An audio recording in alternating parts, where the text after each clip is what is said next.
Quiero presentar hoy el proyecto Fondesit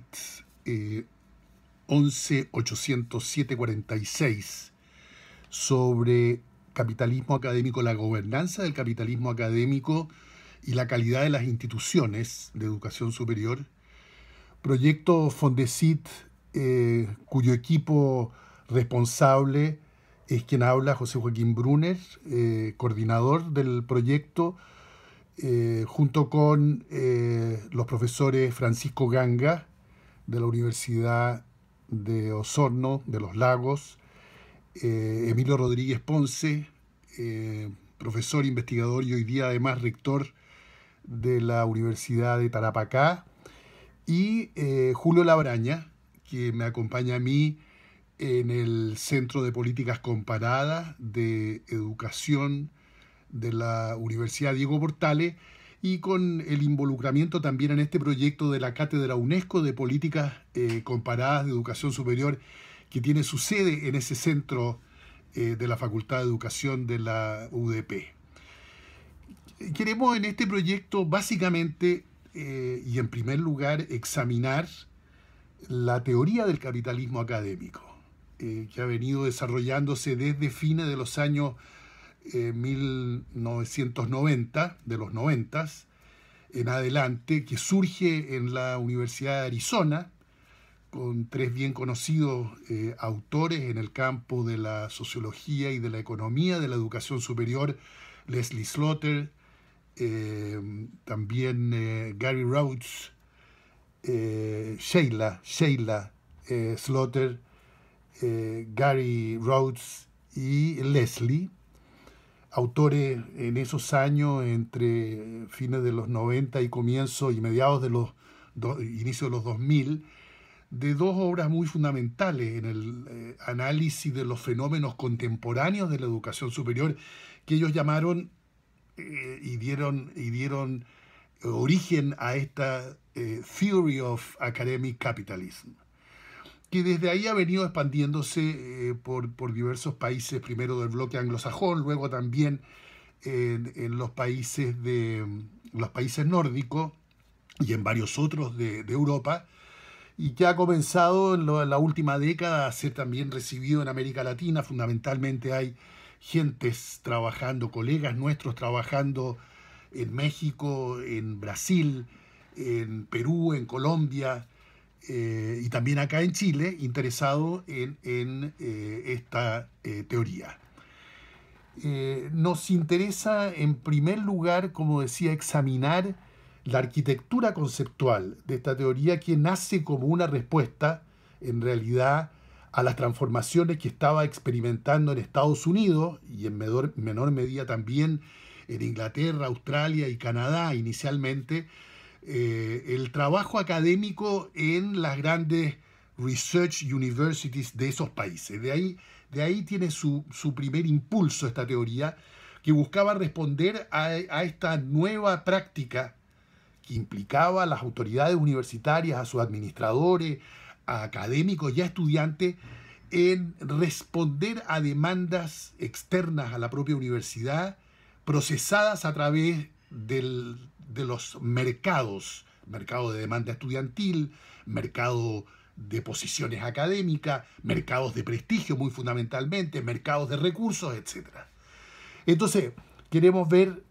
cómo se construyó esa teoría, cómo ha ido evolucionando a lo largo de estos años, cuál es el complejo de conceptos que combina para los análisis de la educación superior y sus transformaciones. Luego,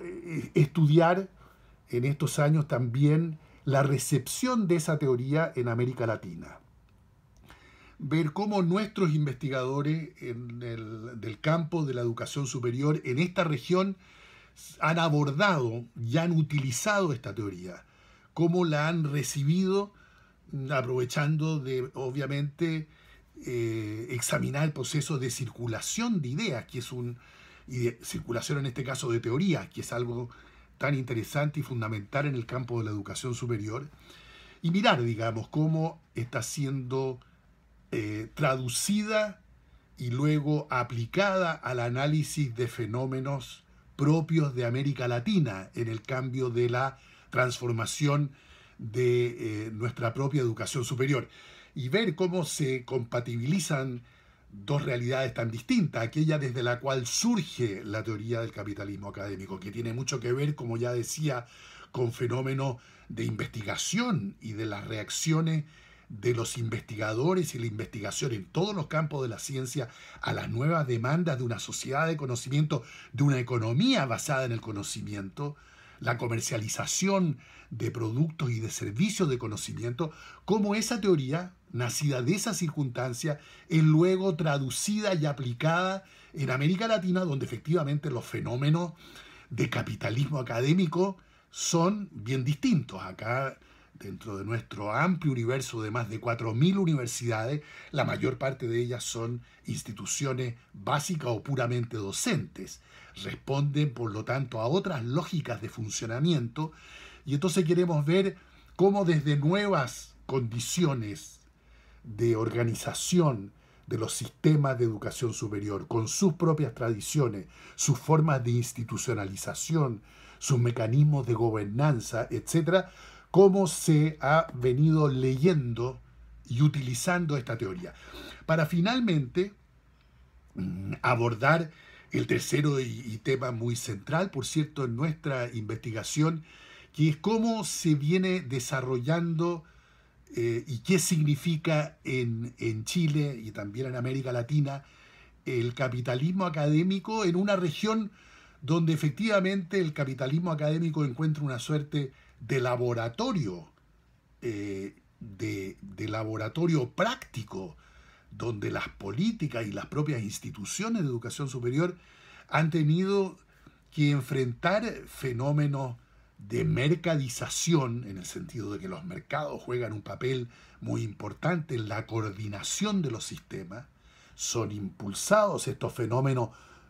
que llamamos de mercadización, son impulsados por política. Aquí entra todo el debate sobre el carácter neoliberal de políticas de educación superior en América Latina. Los problemas de mercantilización, que son distintos, que tienen que ver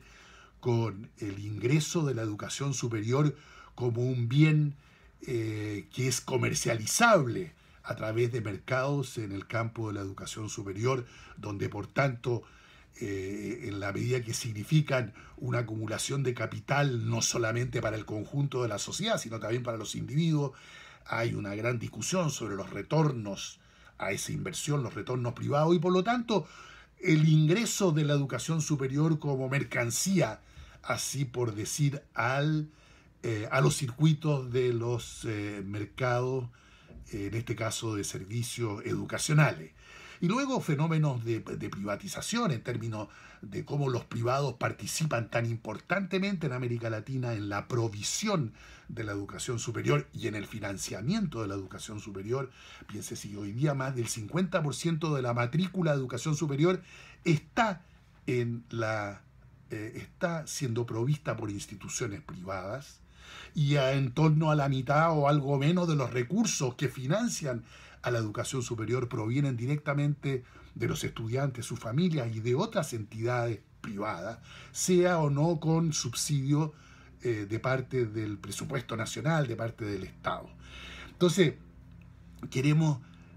poner un foco muy particular, poner bajo la lupa, si se quiere, el funcionamiento del capitalismo académico y cómo la variedad de capitalismo académico de América Latina y de Chile en particular ha de conjugarse dentro de la discusión teórica internacional sobre el capitalismo académico. Aspiramos efectivamente, y aunque suena ambicioso, es efectivamente uno de nuestras mayores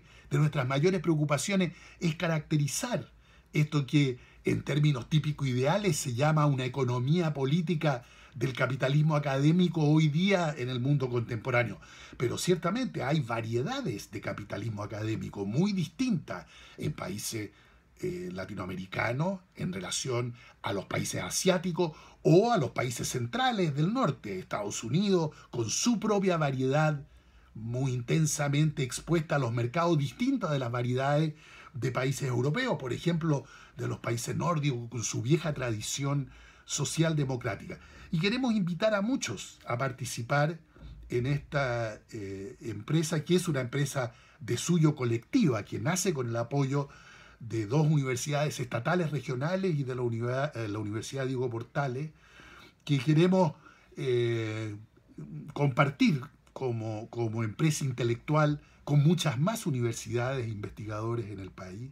Invitarlos también a reflexionar con nosotros a través de talleres, de seminarios. Haremos intensamente entrevistas en los próximos años